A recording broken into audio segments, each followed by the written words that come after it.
Hello friends, अध्यापकगण सभी लोगों के लिए आज से मैंने सीटेट का जो है बैच स्टार्ट किया है। इसमें मैथमेटिक्स के जितने भी क्वेश्चंस होंगे, जो भी न्यूमेरिकल्स आने वाले होंगे, वो चाहे न्यूमेरिकल्स क्वेश्चन हो या फिर बीच बीच में पेडागोजी के क्वेश्चन हो, वो सारे हम डिस्कशन करते रहेंगे। ठीक है।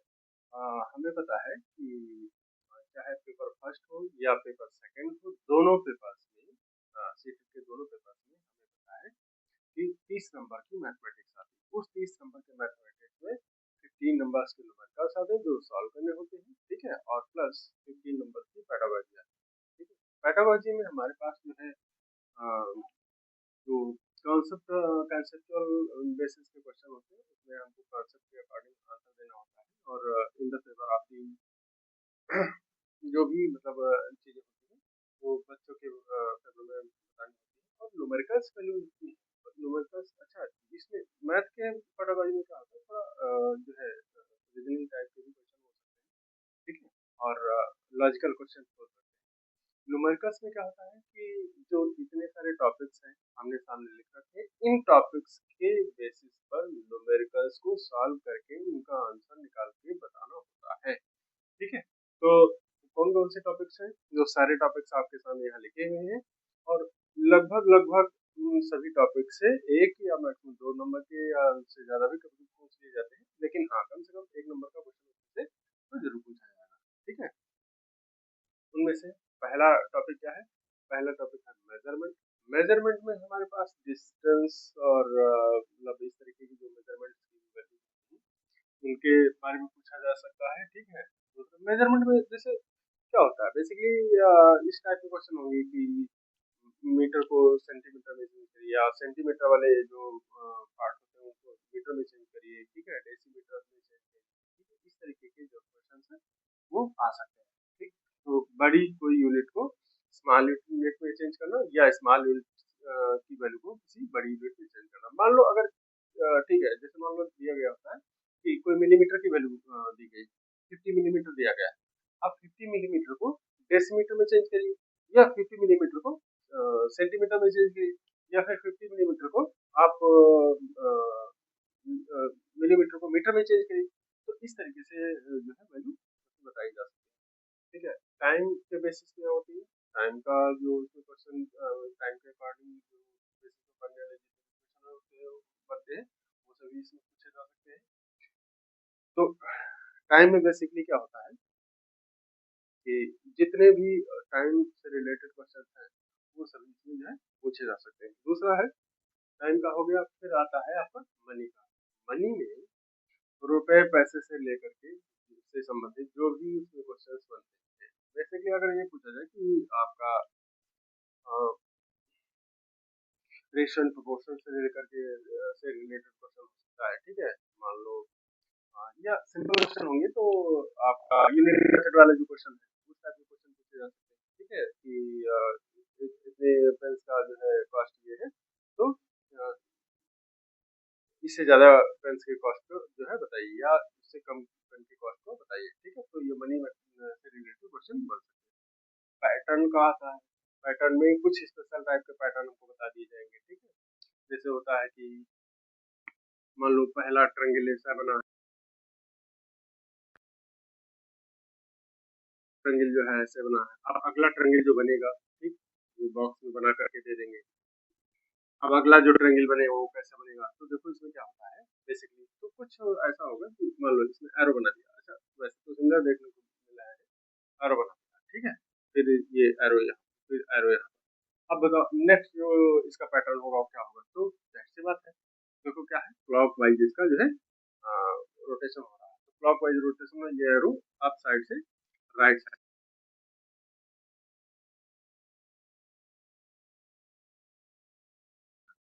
ठीक है। अच्छा वैसे देखो देखने से लग रहा था कि इसका बेस देखो यहाँ लग रहा है, ये बेस यहाँ लग रहा है। ये बेस नहीं, ये थोड़ा कर्व है, इधर देखो बेस सही से नहीं बना। अगर एरो नहीं भी लगाते तो भी वो पता चल जाता है, बट ठीक है क्लियरिटी के लिए मैंने बना दिया। तो इस टाइप के जो है क्वेश्चंस जो है आ सकते हैं पैटर्न बेसिस पर। अब दूसरा है, नेक्स्ट है ज्योमेट्रिकल शेप। देखिए अब हम बात करेंगे ज्योमेट्रिकल शेप की। तो ज्योमेट्रिकल शेप में जितने भी ज्योमेट्री से रिलेटेड शेप्स होते हैं वो सभी इसमें इंक्लूड होंगे। लाइन हो सकता है, लाइन सेगमेंट हो सकता है, ट्रायंगल हो सकता है, रेक्टेंगल हो सकता है, स्क्वायर हो सकता है, ट्रेपेजियम हो सकता है, पैरेललोग्राम हो सकता है, ठीक है, या पेंटागन हो सकता है, या काइट हो सकता है। जितने भी इसमें इससे रिलेटेड शेप होंगे क्वेश्चन बनेंगे वो सारे इसमें पूछे जाएंगे, ठीक है। नेक्स्ट आता है एंगल्स। एंगल्स में जब हम बात करें तो एंगल्स में बहुत सारे क्वेश्चन बन सकते हैं। मान लो हमारा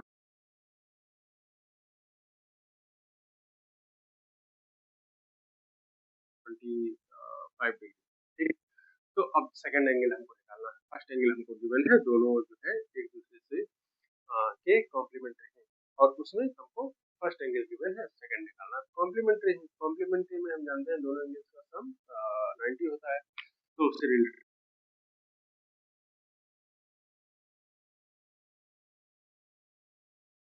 है 90 होता है। Therefore a plus b both are complementary, complementary angles का सम होता है 90, so therefore the sum of a and b equals to 90, so that a is unknown and b the value of b is 25, ठीक है। तो इसको हम plus 25 कर देंगे and that is equal to 90 हो जाएगा। एंड a इक्वल टू क्या करेंगे, 90 25 को उधर रिप्लेस कर देंगे, ट्रांसपोज करेंगे, भेजेंगे, ठीक है। तो कितना हो जाएगा, उधर जाएगा माइनस का 25 हो जाएगा। अब इसकी वैल्यू कितनी आएगी, a इक्वल टू यहाँ पर हो जाएगा कितना, 65, ठीक है। तो ये वैल्यू जो है एंगल ए की आ जाएगी। तो इससे रिलेटेड ऐसे जो क्वेश्चन होंगे वो इसमें बन सकते हैं, ठीक है। लीनियर पेयर एंगल की हो सकती है, या इससे रिलेटेड जो भी क्वेश्चन बनने वाले होंगे वो सारे क्वेश्चन इससे बना करके पूछे जा सकते हैं। नेक्स्ट आता है डाटा हैंडलिंग, ठीक है। अच्छा, एंगल्स की बात आती है, ज्योमेट्रिकल शेप हो गया, ज्योमेट्रिकल शेप में ज्योमेट्रिकल शेप बता दिए। एंगल्स की बात होगी तो एंगल्स से हो गए।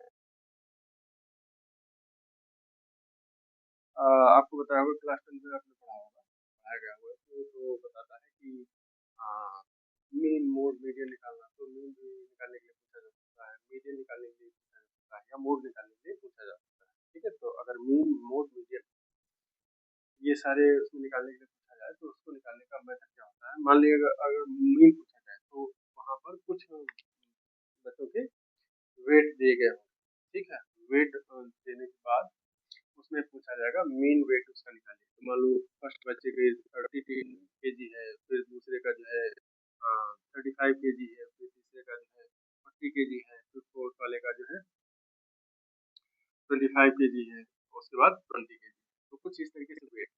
अब इसका मीन वेट निकालना है। मीन वेट निकालने के लिए क्या है, इनको सबको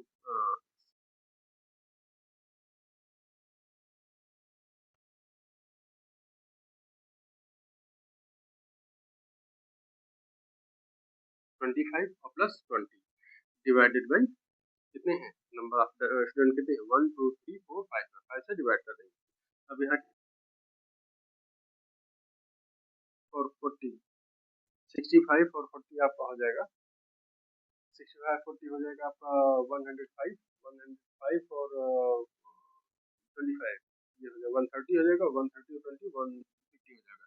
दिस विल बिकम 150,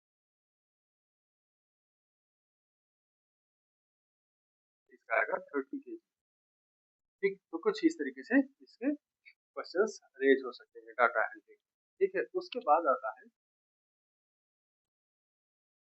नेक्स्ट इसका जो क्वेश्चन बनता है, जो टॉपिक है एरिया एंड पेरीमीटर, ठीक।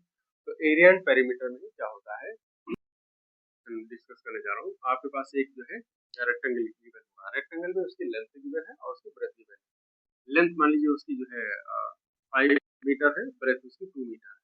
अब अगर इसका एरिया निकाला, एरिया इक्वल टू कितना हो जाता है, एरिया एरिया इक्वल टू हो जाएगा लेंथ इंटू ब्रेथ। तब इसकी वैल्यू कितनी आएगी, लेंथ की वैल्यू कितनी है, 5 मीटर है, 5 मीटर लिख दीजिए, ठीक है, इंटू ब्रेथ है 2 मीटर, तो 2 मीटर लिख दीजिए। अब देखो 5 टू जा तो 10 हो जाएगा, और मीटर इंटू मीटर 2 बार है, तो मीटर इंटू मीटर पावर 2 बार है, तो पावर 2 हो जाएगी, तो मीटर स्क्वायर। और इसकी यूनिट लिखना जरूरी है, ठीक है। तो 10 मीटर स्क्वायर इसका एरिया आपसे गिवन रेक्टेंगल, ठीक है। अगर इसका पेरीमीटर निकालना होगा तो पेरीमीटर के लिए क्या करोगे, perimeter is equal to 2 bracket perimeter. अच्छा, सबके पेरीमीटर निकालने के फार्मूले अलग अलग होते हैं। मान लो यहाँ पर स्क्वायर होता, दूसरा फार्मूला लगता है। तो दूसरा फार्मूला, ठीक है। तो यहाँ पर जो पेरीमीटर आप रेक्टेंगल निकालेंगे तो 2 ब्रैकेट में लेंथ प्लस ब्रेथ होता है। अब इसमें हम लेंथ और ब्रेथ की वैल्यू रखेंगे। 2 तो बाहर रहेगा ही, ब्रैकेट के अंदर क्या हो गया, लेंथ कितनी है 5 मीटर, तो 5 मीटर और प्लस ब्रेथ कितना है 2 मीटर, तो ये हो जाएगा 2 मीटर। दोनों को ब्रैकेट के अंदर की वैल्यू को पहले साफ कर लेते हैं, फिर बाद में इसके बाहर वाले जो नंबर होता है उससे मल्टीप्लिकेशन करते हैं। तो यहाँ कितना हो जाएगा 5 तो बाहर ही, 2 तो बाहर ही रहेगा और ब्रैकेट के अंदर कितना हो जाएगा 5 और 2 7 मीटर हो जाएगा। अब देखो ब्रैकेट के अंदर का जो वैल्यू थी वो कंबाइंड होकर के सिंगल वैल्यू आ गई, तो उसको हम ओपन कर देंगे। तो ओपन करने पे क्या होता है, ब्रैकेट के बाहर की वैल्यू ब्रैकेट के अंदर की वैल्यू का हमेशा मल्टीप्लिकेशन ही होता है। तो यहाँ क्या होगा 2 का 7 से मल्टीपल हो जाएगा, 2 into 7 metre, this will become 14 metre. अब इसमें स्क्वायर नहीं हुआ, क्यों, क्योंकि एक ही बार वहाँ पर मल्टीपल हो रहा है, मीटर एक ही बार लिखा है, तो इसलिए 14 मीटर इज द आंसर। ऐसे जो भी क्वेश्चन इसमें होंगे वो सारे इसमें क्वेश्चन बनाए जा सकते हैं, ठीक है।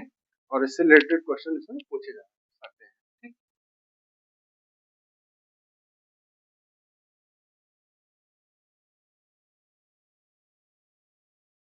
फैक्टर होंगे वो स्मॉलर और इक्वल होंगे।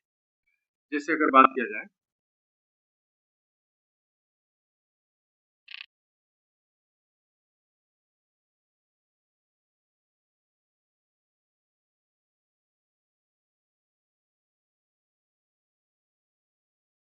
7 को मल्टीपल करते जाओ किन्हीं नंबर से, उसके जो है मल्टीपल जो नंबर आएंगे वही इसके मल्टीपल्स बनते जाएंगे। जैसे मल्टीपल ऑफ 7, तो 7 into 7, 7 to the 14, 7 to the 21, 7 4 the 28, 7 5 the 35, तो ये सारे नंबर ये जो है मल्टीपल।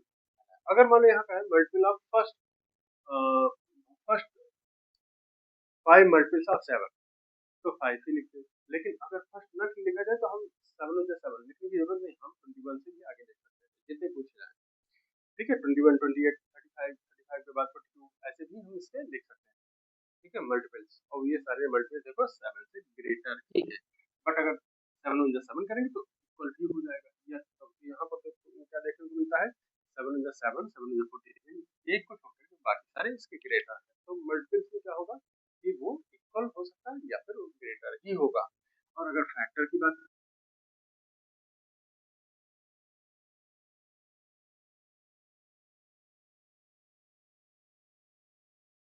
की जाए तो यहाँ क्या होगा 12 में जिन जिन नंबर्स की टेबल लग जाए, तो देखो 12 किससे डिवाइड हो जाएगा, 12 2 से भी डिवाइड हो जाएगा, 12 3 से भी डिवाइड हो जाएगा, 12 4 से भी डिवाइड हो जाएगा, 12 जो है 6 से भी डिवाइड हो जाएगा, और उसके बाद 7 8 9 नहीं हो सकते, और उसके बाद फिर खुद से तो डिवाइड होगा। तो ये सारे जो है वो फैक्टर्स कहलाएंगे, फैक्टर्स ऑफ 12 ये होता है, ठीक। अब इसमें देखो फैक्टर्स क्या है, फैक्टर्स जो है वो मल्टीपल्स में हमने बताया था कि वो तो इक्वल या ग्रेटर होंगे, फैक्टर्स में क्या होगा वो इक्वल या लेस होंगे, ठीक है। फैक्टर्स हमेशा लेस और इक्वल होते हैं, ठीक। अब बात आती है एलसीएम और एचसीएफ की। तो जब एलसीएम और एचसीएफ की बात करेंगे,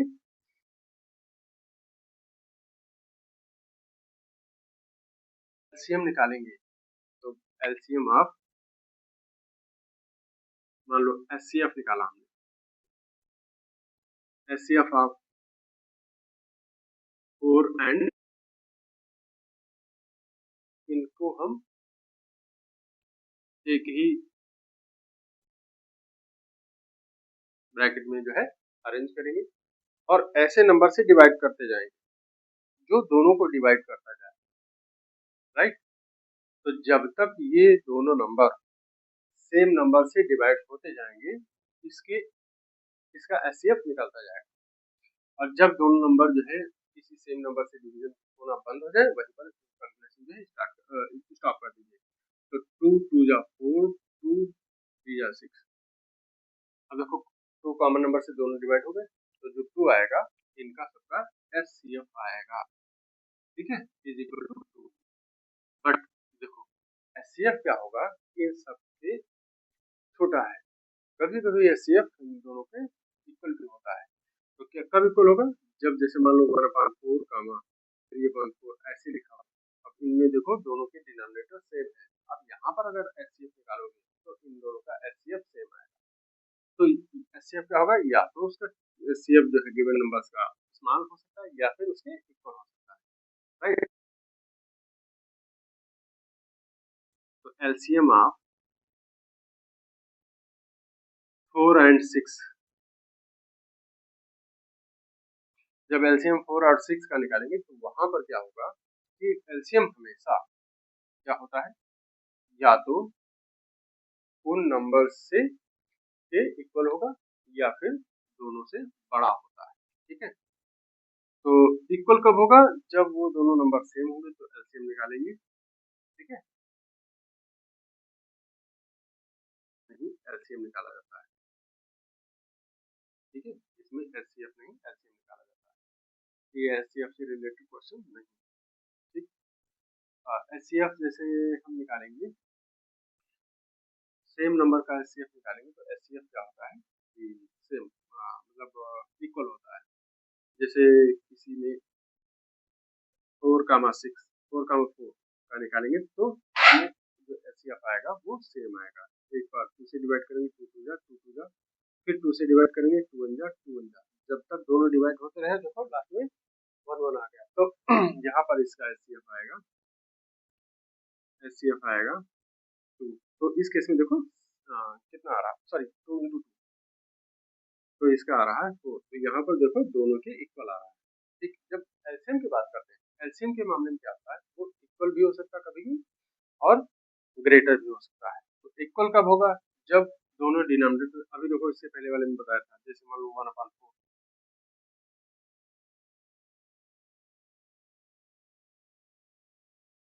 तब उससे बड़ा आएगा, ठीक है। तो क्या होगा, जब हम एलसीएम निकालने के लिए क्या करते हैं, 4,6 को हम इस तरीके से अरेंज करते हैं। अब इसको स्मॉलेस्ट नंबर से सबसे पहले 2 से डिवाइड करेंगे दोनों को, 2 2 जा 4, 2 3 जा 6। अब 2 से जब तक डिवाइड होते जाएंगे तब तक करते जाएंगे, जब डिवाइड होना बंद हो जाएगा तो हम करना भी बंद कर देंगे। 2 1 जा 2 और 3 3 ही रहेगा। जो नंबर डिवाइड होगा उसी को करेंगे, जो नहीं होगा उसको जैसा का तैसा लिख देंगे। अब यहाँ देखो 2 से डिवाइड होना बंद हो गया, कोई भी ऐसा नंबर नहीं है जो 2 से डिवाइड हो पाए। 1 तो छोटा है और 2 के टेबल में 3 तो कभी नहीं आता है, तो इसके लिए क्या करेंगे हम 2 से बड़ा नंबर या 3 से डिवाइड होना करना स्टार्ट करेंगे। 1 तो नहीं तो होगा, 1 तो करना ही नहीं, 3 बन जाती है। अब देखो लास्ट में 3 की जगह भी 1 आ गया और 1 के बीच में 1 आएगा, 1 1 दोनों आ गए। तो क्या करेंगे, इनका सबका मल्टीप्लीकेशन कर लेंगे। मल्टीप्लिकेशन जो आएगा वही इसका एलसीएम बनेगा, ठीक है। एलसीएम कितना हो जाएगा, 2 into 2 into 3 and the result will be 4 into 12 is the LCM, ठीक है। इस तरीके से इनके सबके एलसीएम निकालते हैं, एलसीएम और एचसीएफ जो है फाइंड करते हैं। उसके बाद अगला टॉपिक क्या आता है हमारा, नेक्स्ट टॉपिक आता है फ्रैक्शंस, ठीक है। तो जब फ्रैक्शंस की बात करते हैं तो फ्रैक्शंस में क्या होता है, फ्रैक्शंस में क्या होता है कि जब हम होल पार्ट का, ये कंप्लीट है, इसमें हमने 4 हिस्से कर दिए, हिस्से थे 4, 4 हिस्से थे। कलर कितने को किया, 1 को किया। अब इस कलर्ड पार्ट के लिए अगर हम फ्रैक्शन लिखना चाहेंगे तो इसका फ्रैक्शन जो बनेगा वो कलर्ड वाले पार्ट का नंबर कितना है 1, उसको ऊपर लिखेंगे और टोटल नंबर कितने हैं 1 2 3 4, उसको हम नीचे रखेंगे। सारे इक्वल है, देखो इक्वल होने चाहिए, इक्वल इक्वल पार्ट करना हम, तो इसके लिए फ्रैक्शन 1/4 बनेगा। बट अगर हमारे पास कोई ऐसा है होल पार्ट जिसमें हमने ज्यादा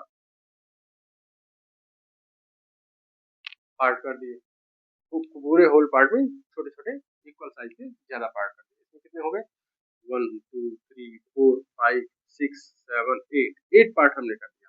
अब अगर इसमें से ये पार्ट कलर कर दिया, ये पार्ट कलर कर दिया और ये पार्ट कलर कर दिया, मैंने 3 हिस्से कलर कर दिए। अब इसके लिए इसके लिए जो फ्रैक्शन बनेगी वो क्या बनेगी, कलर्ड पार्ट इसमें कितने हैं 3, तो उसको हम ऊपर लिखेंगे और टोटल पार्ट कितने हैं इसमें 1 2 3 4 5 8 है, तो उसको नीचे लिखेंगे। This is the fraction for the coloured part. अब इसमें देखो फ्रैक्शन में कई सारे क्वेश्चंस रेज होते हैं, कैसे, लाइक फ्रैक्शन क्या होती है, लाइक फ्रैक्शन बोलते हैं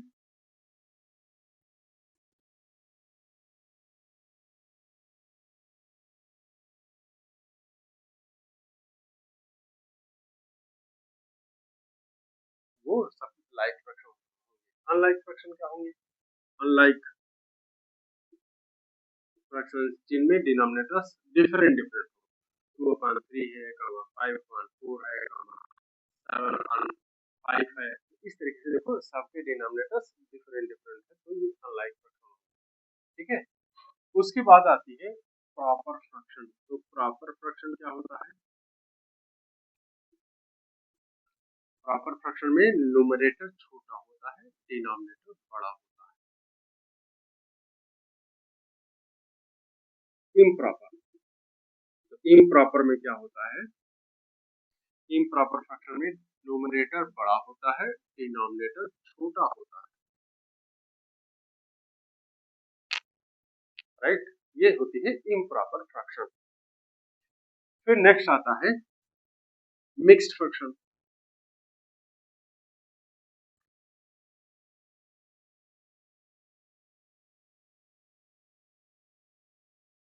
फ्रैक्शन में चेंज करते हैं, कैसे करते हैं? देखो न्यूमरेटर में लिखा है 13, डिवाइड किससे हो रहा है? 4 से। डिवाइड करेंगे, क्या पूरा पूरा डिवाइड हो जाएगा? नहीं, क्यों? क्योंकि 4 की टेबल में 13 नहीं आता है, तो जहां तक डिवाइड हो जाएगा वहां तक डिवाइड करेंगे। क्या होगा? 3 जा 12, और 4 5 जा 15 हो जाएगा, 4 5 जा 4 3 जा 12, 4 4 जा 16 हो जाएगा, 4 4 जा जाएगी 16, 13 से ज्यादा हो रहा है तो 4 4 जा नहीं ले जाना, हमको उससे कम बार ले जाना। रिमाइंडर कितना बचा? 1। जब इस कंडीशन में हमारे पास आ जाता है रिमाइंडर जो है, जब डिवाइजर से छोटा हो जाता है, तो उस कंडीशन में उसको इम्प्रॉपर से मिक्स फ्रैक्शन में लिखना इजी हो जाता है। क्या करेंगे? यही इम्प्रॉपर फ्रैक्शन जो क्वेश्चन यहाँ आता है उसको हम डिवाइड वाले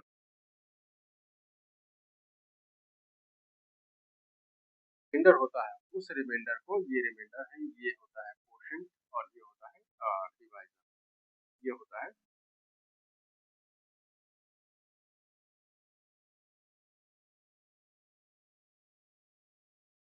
राइट? तो जो क्वोशिएंट है उसको हम डिवाइड के साथ सिंबल के सामने लिखेंगे, जो रिमाइंडर है उसको न्यूमरेटर में लिखेंगे, और जो डिवाइजर होता है वो अपॉन में रहता है। ठीक है, अब अगर मान लो क्वेश्चन आता है कि इसी मिक्स फ्रैक्शन को इम्प्रॉपर में दोबारा चेंज करना, तो क्या करेंगे? जो डिवाइड,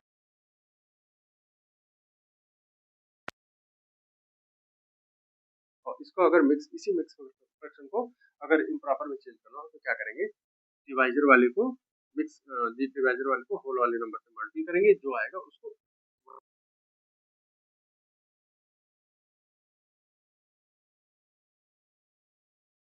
फाइनल। इस तरीके से हम किसी भी इम्प्रॉपर फ्रैक्शन को मिक्स में लिख सकते हैं, या फिर मिक्स फ्रैक्शन को इम्प्रॉपर फ्रैक्शन में चेंज कर सकते हैं। ठीक है, ये हमारे पास मेथड होता है चेंज करने का, राइट? फिर हम उसके आगे बढ़ते हैं। अब हमारे पास क्वेश्चन आएंगे उनको हम बताते रहेंगे, ठीक है, साथ साथ समझाते भी रहेंगे, जो कॉन्सेप्ट से रिलेटेड होगा उसको भी समझाते रहेंगे, और क्वेश्चन तो बताएंगे, करवाएंगे ही करवाएंगे। ठीक है, आगे हम बढ़ते हैं। आगे हमको क्या मिलता है? Type of numbers. जैसे अगर हम बात करते हैं नंबर्स में,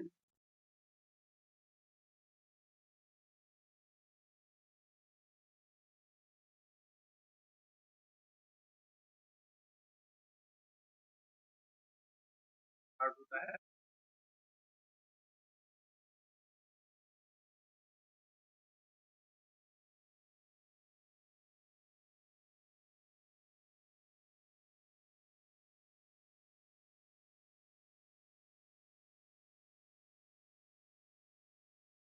नेचुरल नेचुरल नंबर हो गया, होल नंबर हो गया, उसके बाद आता है इंटीजर्स। इंटीजर्स को कहीं आई से लिखते हैं, बट वो ठीक नहीं, आई से नहीं, जेड से उसको लिखा जाता है। तो जेड में क्या होता है? इंटीजर के लिए जेड,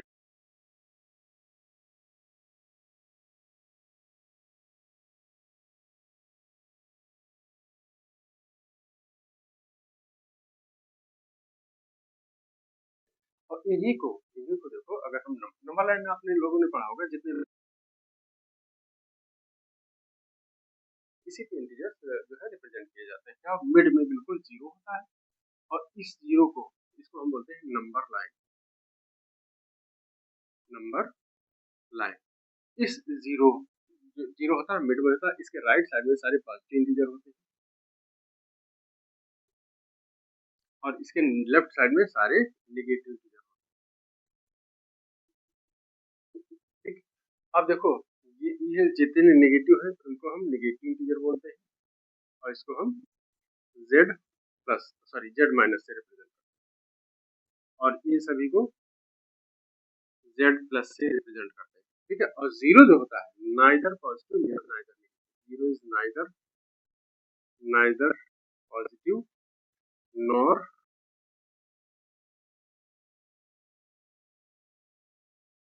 नहीं नेगेटिव होता है।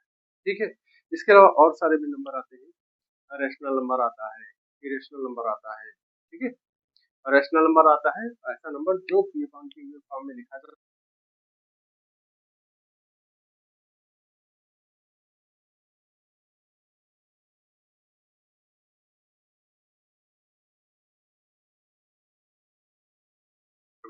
तो अगर इसके एग्जांपल देखना चाहें तो इसको क्या लिख सकते हैं, टू अपॉन थ्री है।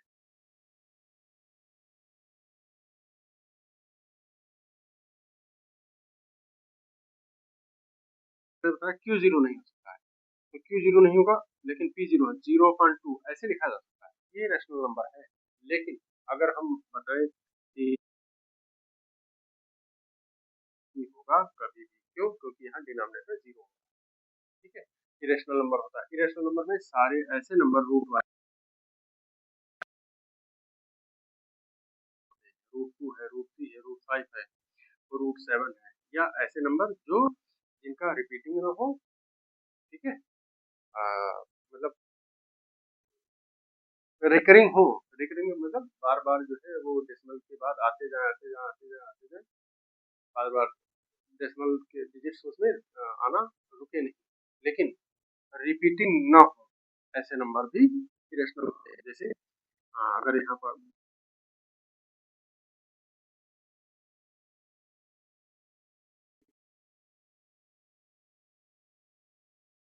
जीरो वन,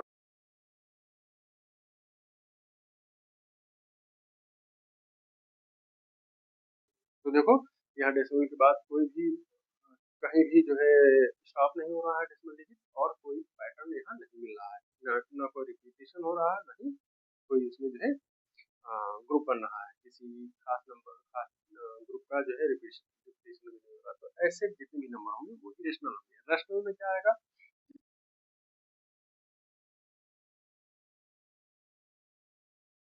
ठीक है, पाई जो होता है वो भी इरेशनल नंबर ही होता है।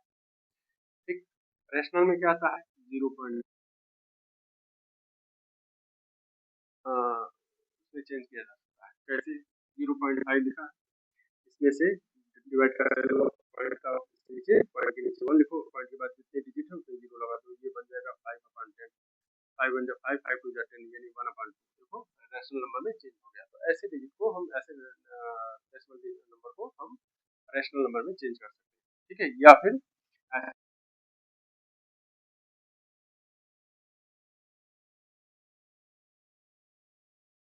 इसको भी हम रैशनल में चेंज कर सकते हैं। इसका एक तरीका होता है, वो 9th और 10th में सिखाया जाता है, क्लास 9 में फिलहाल सिखाया जाता है, तो उसको बाद में बता देंगे। फिलहाल के लिए इसमें देख लो कि हाँ ऐसे नंबर को भी रैशनल नंबर में चेंज किया जाता है। ठीक है, ये होता है। या फिर किसी को ऐसे भी लिखा जाता है, कभी जीरो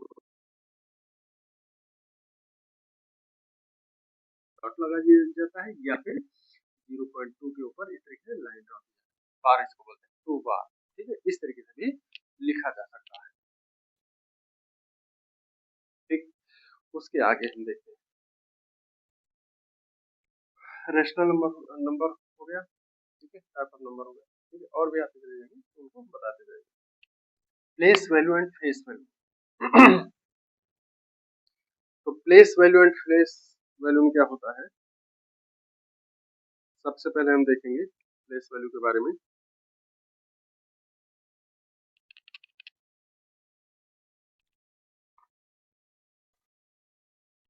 जो प्लेस वैल्यू है डिजिट का, किस गिवन डिजिट किस पोजीशन पे है, वंस पोजीशन पे है कि टेंथ पोजीशन पे है कि थाउजेंड पोजीशन पे है। ठीक है, इससे वो डिसाइड करता है कि उसकी प्लेस वैल्यू क्या बनेगी। ठीक है, और फेस वैल्यू जो डिजिट लिखी होती है वही उसकी फेस वैल्यू हो जाती है।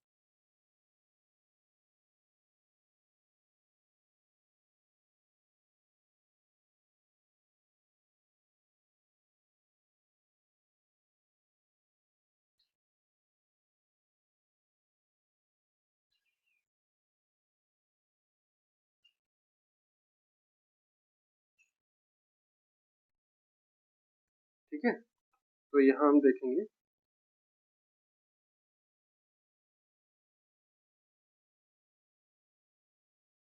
गिवन नंबर इज,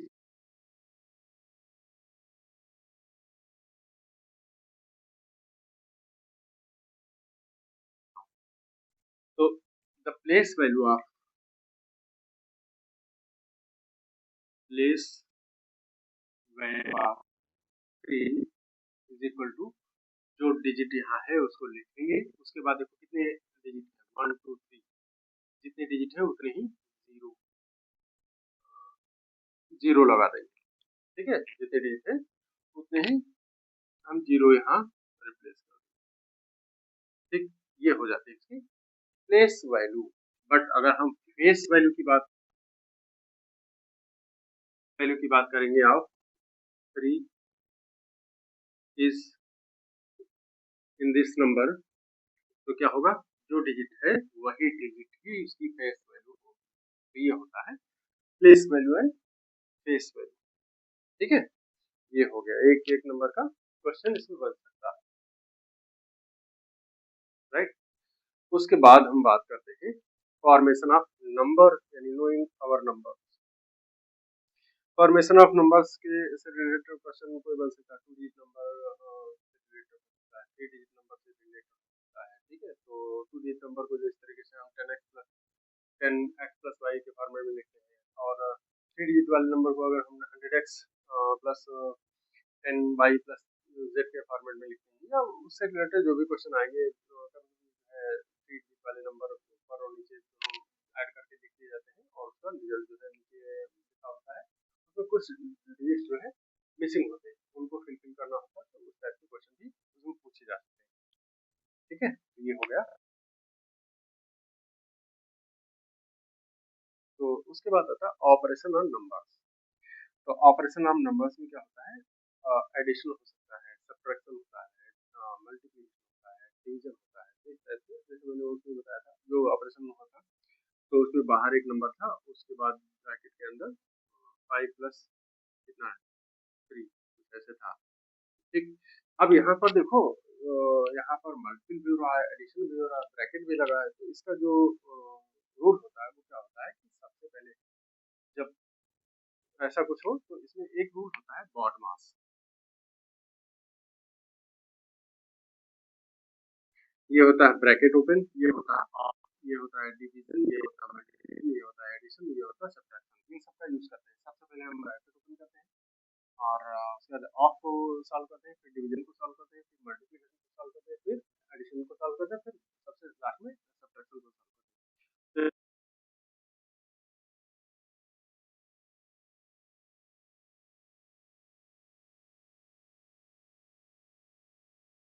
तो देखो 5 प्लस 8 है, तो 5 प्लस 8 का जो रिजल्ट होगा कितना होगा, 8 प्लस 5 जो हो जाएगा 13। और देखो ब्रैकेट के अंदर का जो भी वैल्यू थी वो कैंसिल होकर के सॉल्व होकर के एक ही डिजिट में एक ही नंबर में उसका आंसर आ गया। अब इस ब्रैकेट के अंदर का जब रिजल्ट हो जाता है तो उसको हम ओपन करके नंबर जो भी कैलकुलेशन होता है वो कर सकते हैं। कैसे, इन दोनों का क्या होता है आपस में हमेशा मल्टीपल ही होगा, तो मल्टीपल का ये क्या होगा, 2 इंटू 13, और इसका रिजल्ट क्या होगा, इज इक्वल टू 26। इस तरीके से हम इसका कैलकुलेशन कर लेंगे। और भी इससे रिलेटेड क्वेश्चन बनते हैं, तो जब इससे क्वेश्चन बनेंगे तो इसमें हम इसको साथ करेंगे। बात ब्रैकेट की करते हैं। ब्रैकेट कई प्रकार के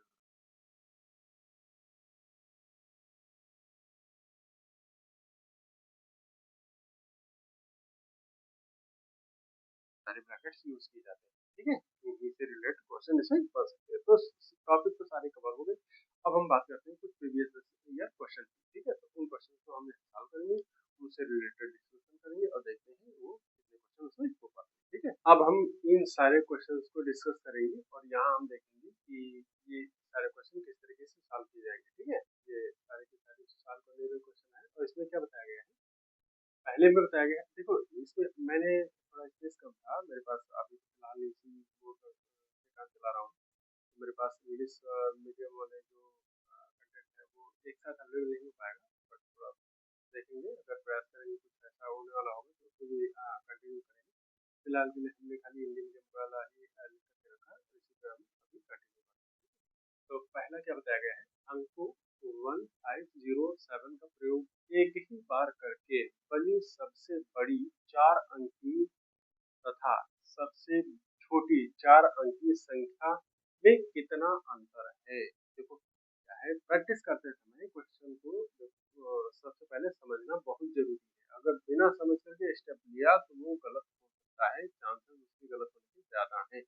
सबसे पहले देखो क्या कह रहा है कि अंकों 1507 का प्रयोग करके एक ही बार एक ही बार करके सबसे बड़ी 4 अंकी, बड़ी 4 अंकी संख्या वही बनेगी जब हम सबसे बड़ा वाला नंबर 4 अंक है, 4 अंक में क्या करेंगे, चारों अंकों में सबसे बड़ा यहाँ रखेंगे, उससे छोटा यहाँ, उससे छोटा यहाँ, उससे छोटा सबसे छोटा बाद में रखेंगे, तभी सबसे बड़ी 4 अंक की संख्या बनेगी। तो सबसे बड़ा अंक इसमें क्या है, 7 है, तो यहाँ 7 लिखेंगे। फिर उससे छोटा 5 है, फिर 5 लिखेंगे। उससे छोटा 1 है तो 1 लिखेंगे। उससे छोटा 0 है तो 0 लिखेंगे।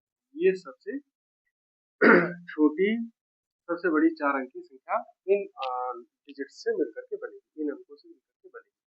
लेकिन सबसे छोटी 4 अंकी संख्या अगर बनाएंगे तो सबसे छोटी 4 अंकी यहाँ से बनेगी, तो अगर आप ये सोचो कि जब बड़ी संख्या बनाई तो बड़े नंबर को पहले, फिर उससे छोटे, फिर उससे छोटे, फिर उससे छोटे लिखते गए, लेकिन जब 4 अंकी सबसे छोटी बनाएंगे तो क्या सबसे छोटी को पहले लिखेंगे, फिर बड़ी को लिखेंगे, इससे बड़ी को, फिर इससे बड़ी को, फिर सबसे बड़ी को लिखेंगे, तो क्या ये 4 अंकी सबसे छोटी संख्या बनेगी इन्हीं अंक को मिला करके? नहीं, गलत हो जाएगा। क्यों? क्योंकि जब मैंने 0 को पहले लिखा तो उस कंडीशन में क्या हो रहा है, देखिए 0 को, अच्छा जब भी देखो हम लोग नंबर लिखते हैं, मैं अगर 01 लिखूं, 02 लिखूं, तो क्या ये दो डिजिट के नंबर बन जाते हैं? क्या इसमें 2 डिजिट के हैं? ये तो 01 का मतलब 1 ही होता है, 02 का मतलब 2 ही होता है। ठीक है तो एक ही डिजिट का, बट हमने प्रेजेंट उसको कर दिया केवल 3 डिजिट 2 डिजिट में। तो ऐसे ये प्रेजेंट है 4 डिजिट में ये नंबर, बट इसका जो एक्चुअल वैल्यू होगी वो 157 होगी, तो ये तो 3 डिजिट का नंबर बन गया। बाकी अब जबकि हमको बनाना तो 4 डिजिट का नंबर है, उसके लिए क्या करेंगे, तो 0 अगर इसमें इन्वॉल्व है और उसमें हमको 4 डिजिट की नंबर बनाना है, तो 0 को हम क्या करेंगे, 0 से जो बड़ा नंबर होगा उसको पहले कर देंगे और 0 को उसके बाद कर देंगे, फिर बाद में जो सीक्वेंस है वो जैसा का तैसा है। अब देखो ये 4 डिजिट की सबसे छोटी नंबर बन रहा है।